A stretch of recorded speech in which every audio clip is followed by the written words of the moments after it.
एक शायर की आवाज, एक नज्म के अल्फाज और एक पोस्ट जो सीधा सुप्रीम कोर्ट तक जा पहुंचा। ये सिर्फ एक आम लीगल केस नहीं था, बल्कि एक बड़ी बहस की शुरुआत थी। क्या किसी शायर का लिखा सिर्फ कविता है या उसका एक अलग मतलब भी निकाला जा सकता है? क्या सोशल मीडिया पर एक पोस्ट डालना इतना बड़ा जुर्म हो सकता है कि पुलिस FIR दर्ज कर दे? और सबसे बड़ी बात, क्या हम सच में आजाद हैं अपनी बात कहने के लिए? जब एक MP अपनी सोच को सोशल मीडिया पर पोस्ट करता है और पुलिस उस पर एक्शन लेती है, तो सवाल उठता है, ये कानून का सही इस्तेमाल है या फिर एक तरह की रुकावट? इमरान प्रतापगढ़ी का केस सिर्फ उनकी लड़ाई नहीं था, बल्कि हर उस इंसान से जुड़ी थी जो लिखता है, सोचता है और अपनी बात कहना चाहता है। लेकिन इस कहानी का असली मोड़ तब आया जब सुप्रीम कोर्ट ने अपना फैसला दिया। 28 मार्च को सुप्रीम कोर्ट ने बहुत ही इम्पोर्टेंट जजमेंट सुनाया है। ये फैसला एक FIR को क्वैश करने के केस में सुनाया गया, जो गुजरात पुलिस ने भारतीय न्याय संहिता के सेक्शन 196, 197, 299, 302 और 57 के तहत दर्ज की थी। आपको बता दूं कि section 196 of BNS communal tensions बढ़ाने वाले स्टेटमेंट्स पर लागू होता है। ये FIR कांग्रेस राज्यसभा MP इमरान प्रतापगढ़ी के खिलाफ थी, जो उनके एक इंस्टाग्राम पोस्ट की वजह से दर्ज की गई थी। इस पोस्ट में एक वीडियो क्लिप थी जिसमें "ए खून के प्यासे बात सुनो" नाम की नज्म बज रही थी। ए खून के प्यासों बात सुनो, गर हक की लड़ाई जुल्म सही, हम जुल्म से इश्क निभा देंगे, हम जुल्म से इश्क निभा देंगे। गर शम्मे गिरिया आतिश है, हर राह वो शम्मा जला देंगे। गर लाश हमारे अपनों की, खतरा है तुम्हारी मसनद का।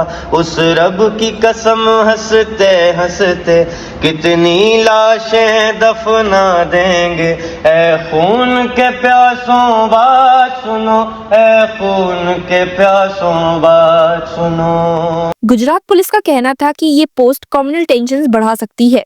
अगर मैं जो 29 तारीख है उसको एक संजरी एजुकेशन ट्रस्ट के द्वारा एक कार्यक्रम का आयोजन किया गया था। उसमें राज्यसभा सांसद इमरान प्रतापगढ़ी आए थे और उनका उस समय वो अलग अलग वीडियो बने थे। तो ऐसा ही एक वीडियो उन्होंने वो 2 तारीख को अपने जो X हैंडल है उसके ऊपर शेयर किया था और उस वीडियो के अंदर उन के साथ में उन्होंने एक गाना, एक सॉन्ग है वो शेयर किया था।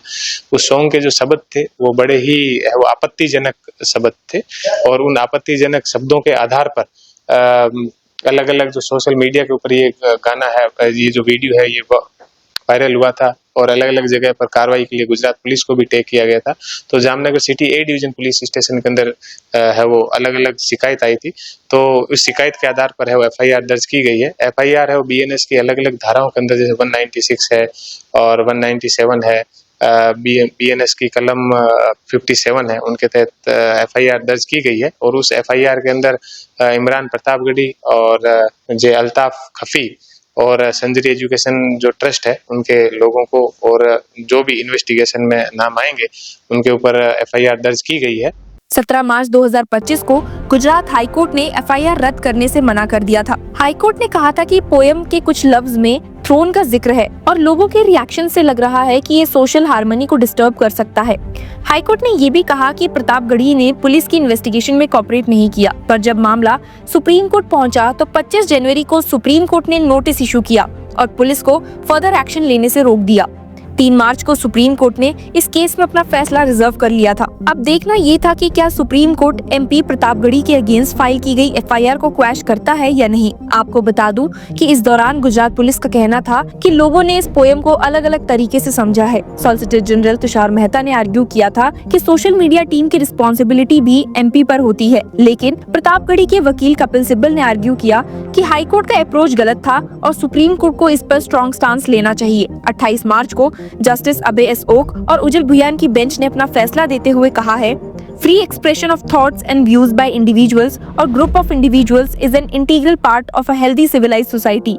Without freedom of expression of thoughts or views, it is impossible to lead a dignified life guaranteed under Article 21 of the Constitution। यानी कि सुप्रीम कोर्ट ने ये कह दिया है कि ये केस फ्रीडम ऑफ स्पीच का है और किसी भी तरीके से प्रतापगढ़ी ने कोई जुर्म नहीं किया है और इसी के बेसिस पर सुप्रीम कोर्ट ने FIR को क्वैश कर दिया है। इससे सुप्रीम कोर्ट ने सीधा मैसेज देते हुए कहा है कि अगर लोग अपनी सोच को फ्रीली एक्सप्रेस नहीं कर सकते तो एक आजाद और डेमोक्रेटिक सोसाइटी का मतलब ही क्या रह जाता है।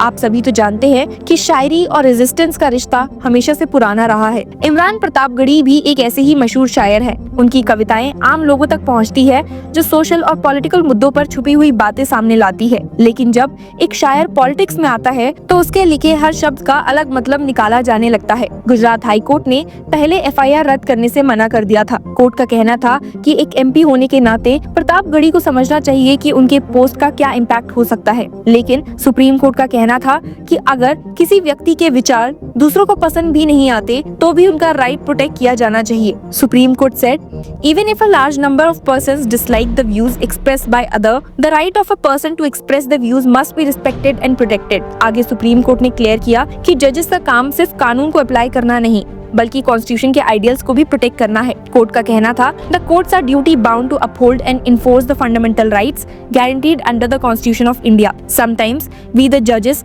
may not like the spoken or written words, but still it is our duty to uphold the fundamental rights under Article 19(1)। मतलब अगर कोई बात कंट्रोवर्शियल भी है तब भी फंडामेंटल राइट्स को प्रोटेक्ट करना कोर्ट्स की जिम्मेदारी है। और पुलिस ऑफिसर्स के लिए भी कोर्ट ने एक important observation the.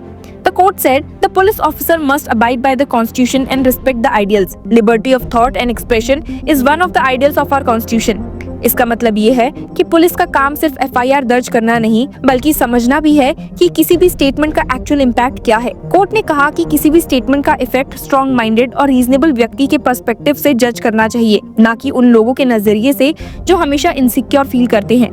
The Supreme Court stated, the effect of spoken or written words cannot be judged on the basis of standards of the people who always have the sense of insecurity or those who always perceive criticism as a threat to their power or position। तो जैसे कि आप देख सकते हैं कि ये फैसला सिर्फ एक व्यक्ति के Instagram पोस्ट तक सीमित नहीं है।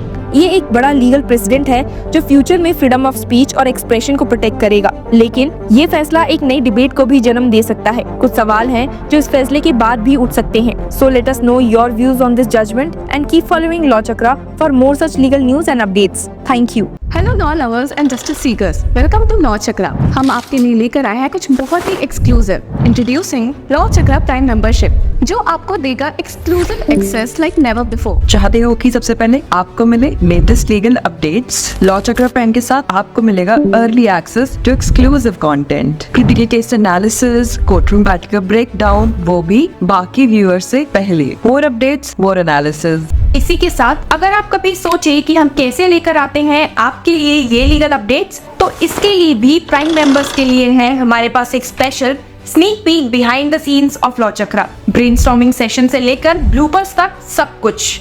In short, more content, more update and more analysis. Political legal controversies हो या इन डेप्थ लीगल सेशंस, सब कुछ आपको मिलेगा एट वेरी मिनिमल प्राइस। बनिए लॉ चक्र की प्राइम मेंबर और अनलॉक कीजिए full potential of legal knowledge. अभी ज्वाइन कीजिए।